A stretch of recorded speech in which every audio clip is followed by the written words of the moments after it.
My drunk wife confessed she hasn't desired me in years, so I secretly planned my escape from our loveless marriage and finally took my own life back.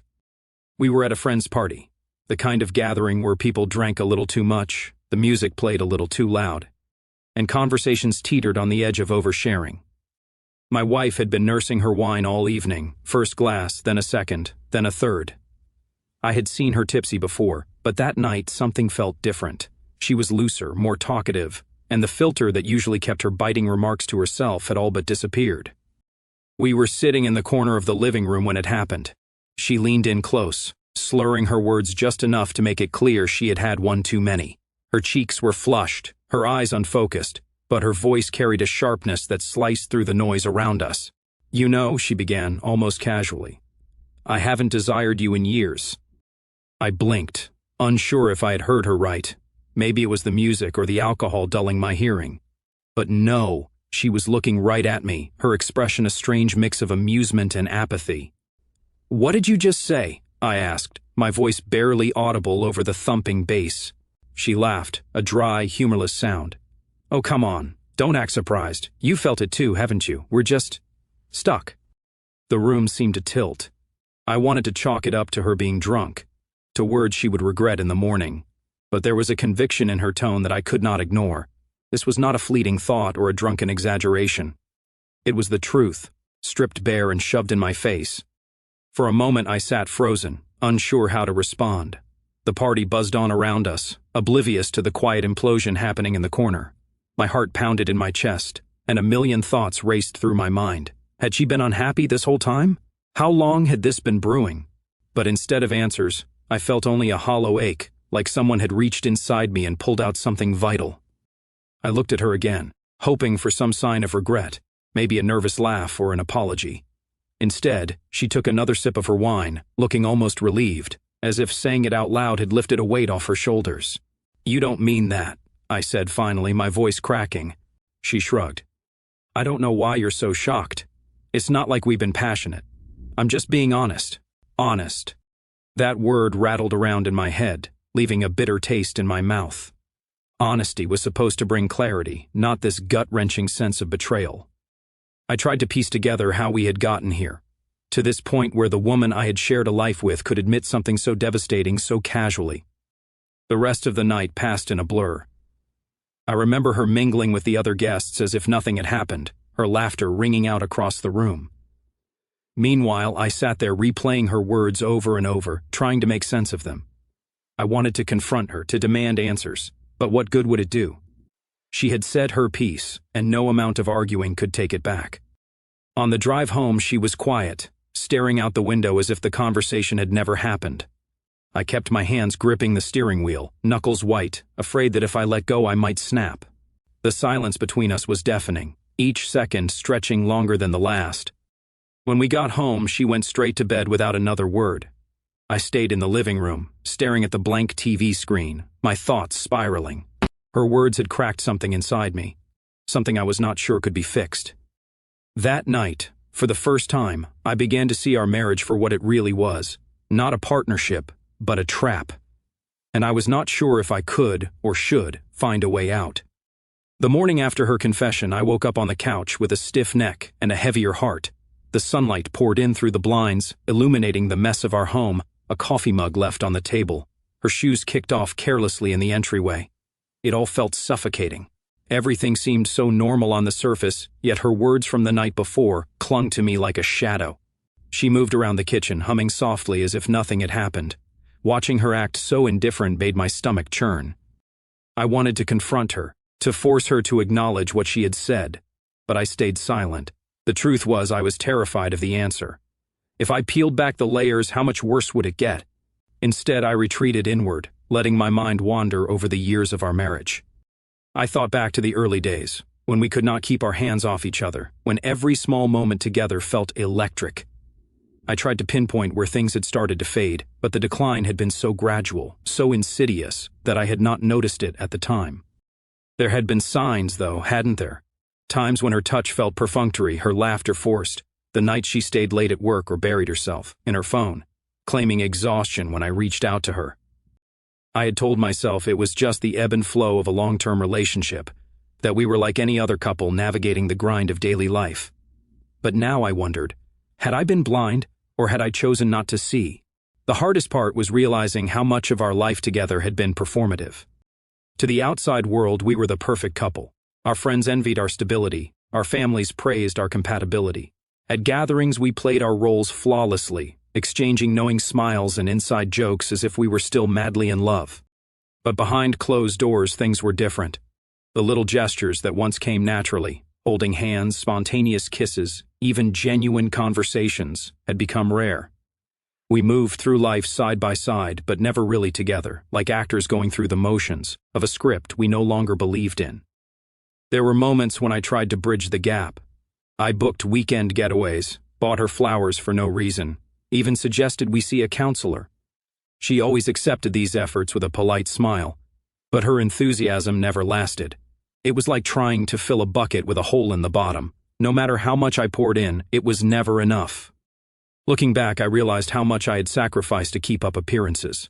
I had swallowed my own dissatisfaction, ignored my own needs, and convinced myself that this was just what marriage was: compromise, patience, endurance. I had spent so much energy trying to make her happy that I had not stopped to ask if I was happy. And yet, despite everything, I had stayed. Not just because of love, though I told myself that was the reason, but because I was afraid. Afraid of starting over, of admitting failure, of losing the identity I had built around being her husband. Our marriage was not just a relationship, it was a structure, a foundation on which I had built my entire adult life. To tear it down would mean questioning everything I thought I knew about myself. That morning, as she sipped her coffee and scrolled through her phone, I felt the weight of it all pressing down on me. I was not just grieving the loss of her desire, I was grieving the realization that our life together was a carefully constructed illusion. I had been living in a house of cards, and with one drunken confession she had blown it all down. The worst part? I still was not sure what to do about it. So I did what I always did. I buried the pain, put on a brave face, and pretended. I smiled when she spoke, nodded when she asked me about plans for the week, and made small talk about the weather. But deep down I knew something had shifted. The weight of our shared charade had become unbearable, and for the first time I began to wonder if I could keep carrying it. The days after her confession felt like walking through quicksand. Every step, every conversation, every mundane interaction dragged me deeper into a suffocating realization. I could not stay in this marriage. Not like this. But leaving was not as simple as packing a bag and walking out the door. There was too much at stake: our shared finances, the house, the years we had spent building a life together. I needed a plan, and it had to be airtight. The first step was research. Late at night, when she was asleep upstairs, I sat in the dim glow of my laptop, Googling everything from how to leave a toxic marriage to legal steps for divorce. It felt surreal typing those words into the search bar, but I knew I could not act on impulse. Every decision had to be deliberate. Finances were the biggest hurdle. Our accounts were joint, which meant every dollar I spent or moved would be noticed.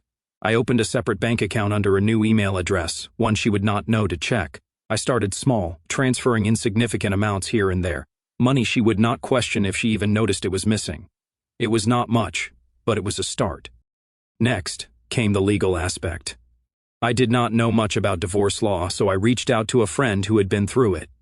I did not give him details, just said I was considering some changes and needed advice. He recommended a lawyer who specialized in cases like mine, discreet and efficient. Setting up that consultation felt like crossing a line I could never uncross, but I knew it was necessary. The hardest part was pretending nothing was happening. I still had to play my role, the attentive husband, the supportive partner.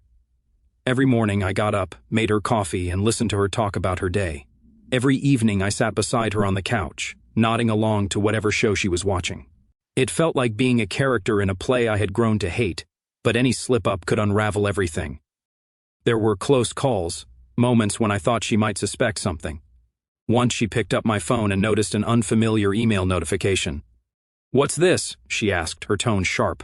My heart raced, but I shrugged it off, saying it was spam and deleting it before she could read more. Another time she asked why I'd been so quiet lately. I told her I was stressed about work, which was not entirely a lie. In the meantime, I started to imagine my life after her. It was not easy. The thought of being alone, of starting over from scratch, was daunting, but it was also freeing. For the first time in years, I allowed myself to think about what I wanted, not what would make her happy, not what would keep the peace, but what would give me a chance to feel alive again. I began organizing my personal belongings. Nothing obvious, just small things I could pack away without raising suspicion. Old photos, important documents, items with sentimental value. Each item felt like a piece of the puzzle, a step closer to reclaiming myself. The most painful part was deciding when to go. Timing was everything. I could not leave during a fight that would only give her leverage. I needed to wait for a moment of calm, a time when she would not see it coming. But as the days turned into weeks, the weight of the secret grew heavier. There were nights I lay awake staring at the ceiling, wondering if I had the strength to follow through. And yet every time I doubted myself, I thought back to her confession. Those words, "I haven't desired you in years," played on a loop in my head, a constant reminder of why I was doing this. Staying was not an option. Pretending was not an option. So I kept planning, kept preparing, kept moving forward in secret, because when the time came, I wanted to be ready, ready to walk away, ready to rebuild, ready to finally live a life that was mine. As the pieces of my escape plan slowly fell into place, I found myself grappling with an unexpected and insidious enemy, doubt. It crept in during the quiet moments, while brushing my teeth, driving to work, or sitting across from her at dinner.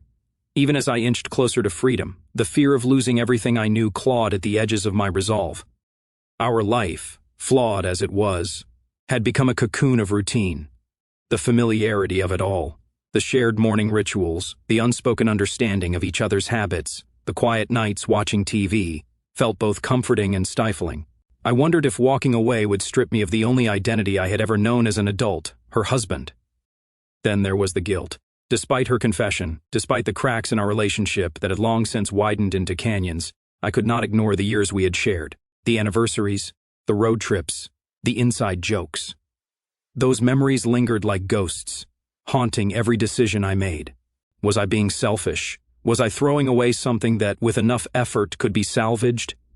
One night we were sitting at the dining table, eating overcooked pasta and drinking cheap red wine. She was scrolling through her phone, absently commenting on a meme she had found funny. It was such an ordinary moment, but something about it struck me hard. This was our life, a string of mundane, predictable interactions, and yet a part of me almost wanted to cling to it.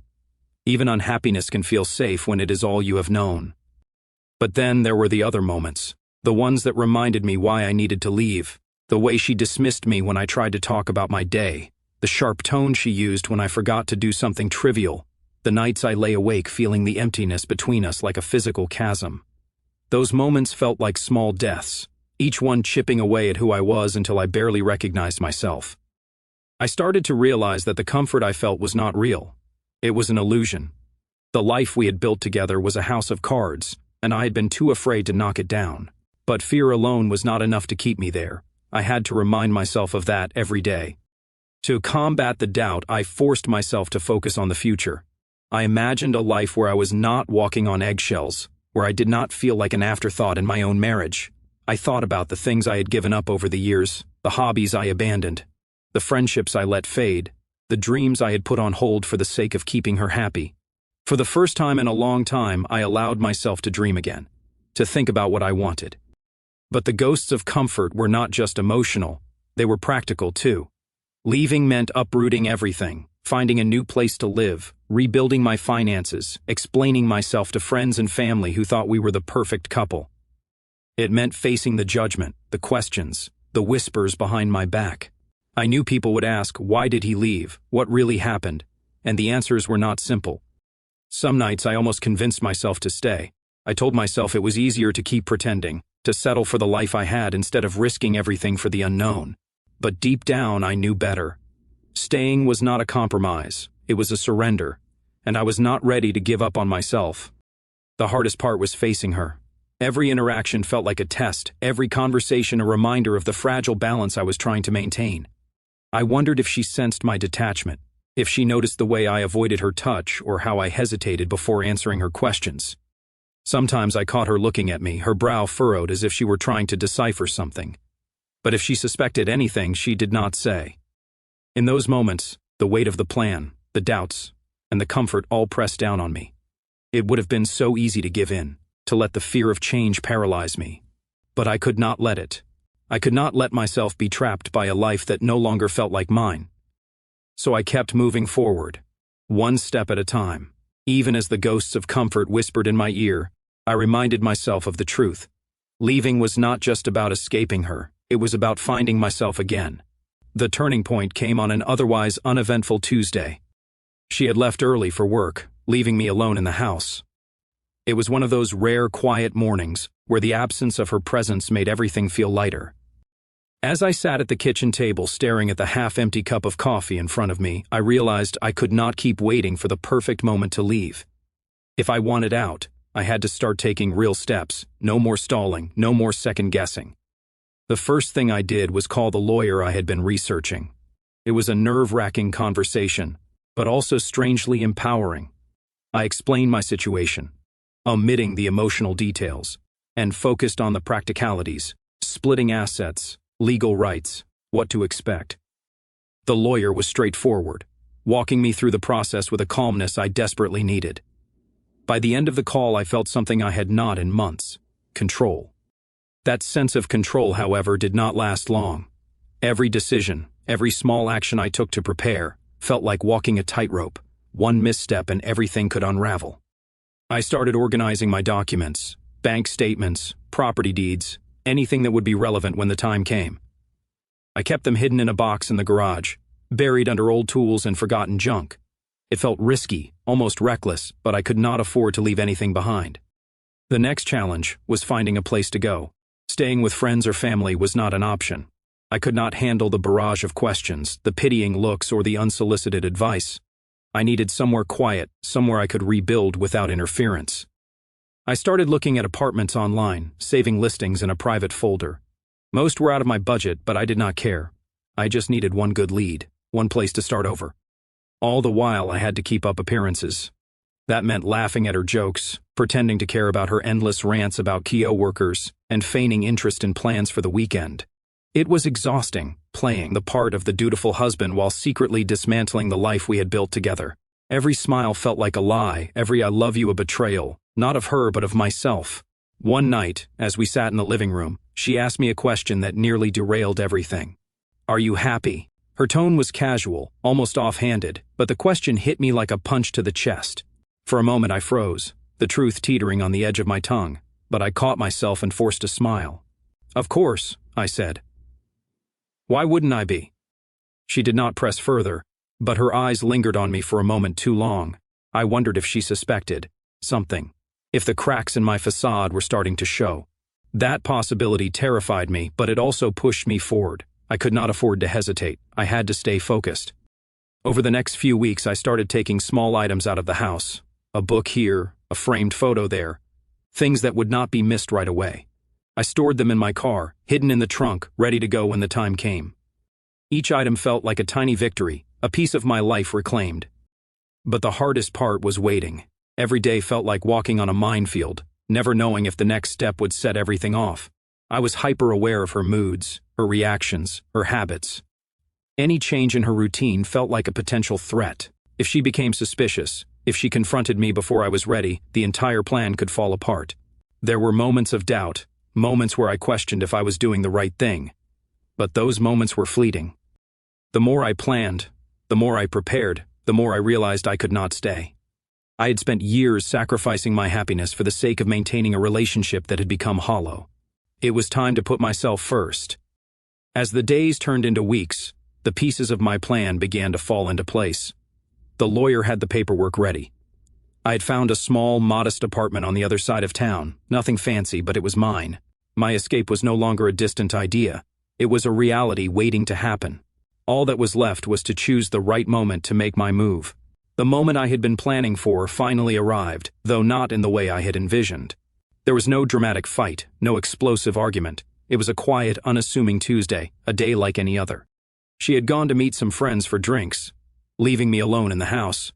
As soon as I heard her car pull out of the driveway, I knew this was it. I walked through the house one last time. My footsteps echoed against the walls. The place felt eerily still, like it was already a memory.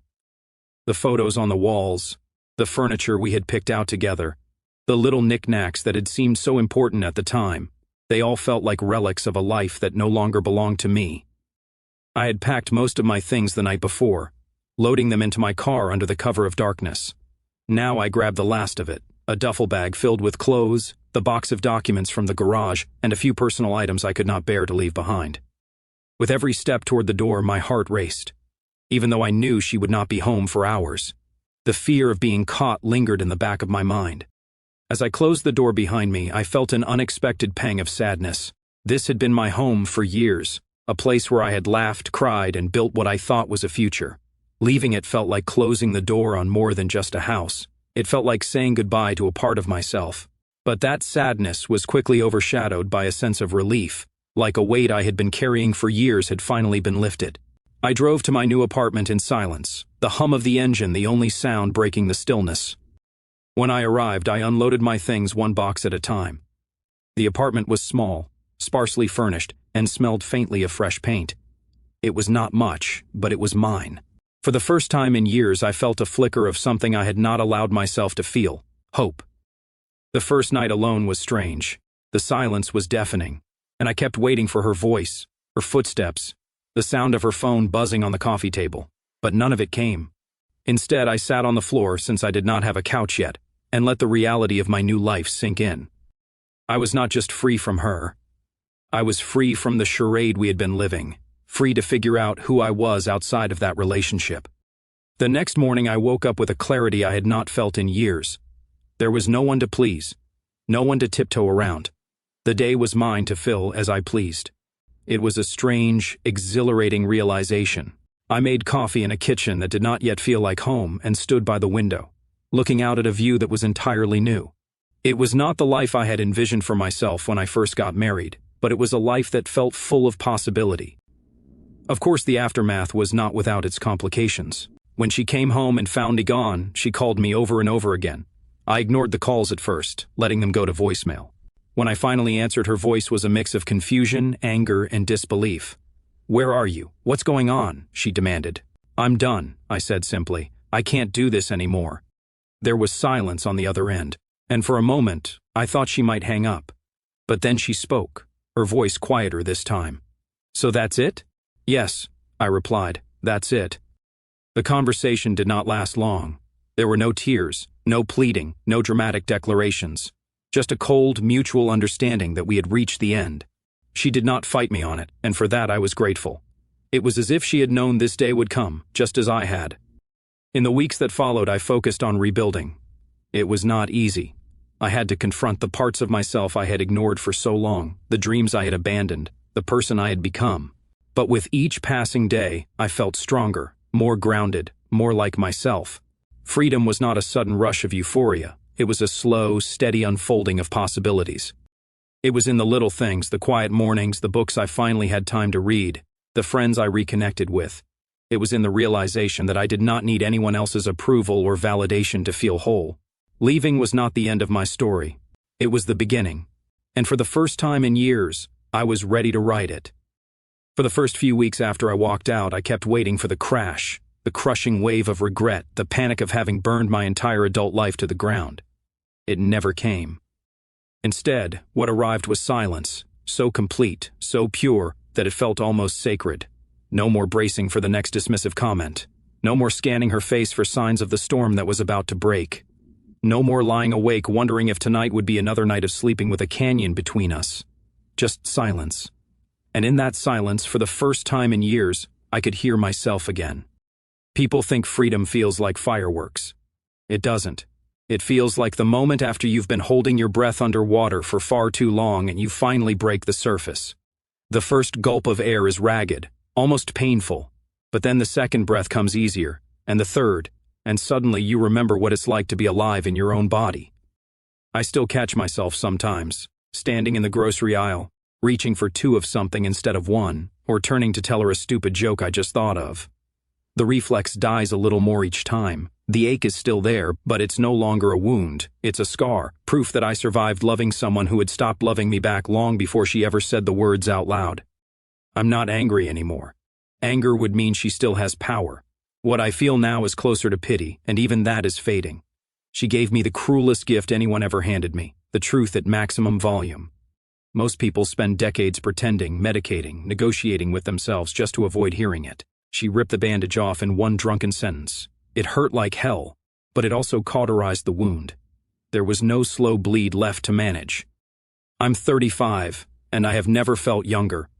My mornings belong to me. My evenings belong to me. The space in my bed is mine alone, and for the first time that feels like abundance instead of loneliness. I laugh louder now, real laughs that start in my belly and surprise even me. I say yes to things I used to say no to out of fear of rocking the boat. I say no to things I used to force myself to endure just to keep the peace. I am not the man who sat frozen in that corner while his wife announced she hadn't desired him in years. That man died quietly that night, suffocated by a love that had turned into performance art. The man who replaced him is quieter in some ways, louder in others. He knows exactly what he will never tolerate again. He knows the difference between solitude and loneliness. He knows that desire isn't something you beg for. It's something you become worthy of by refusing to settle for crumbs. Sometimes, in the new apartment, I stand on the tiny balcony at 2 a.m. with a glass of whiskey and look out at a city that doesn't know my old story. And I smile. Not because the pain is gone, but because I walked through it and came out the other side carrying only what was mine to begin with. My name, my worth, my future. I am not healed. I am whole. And that, I have learned, is infinitely better.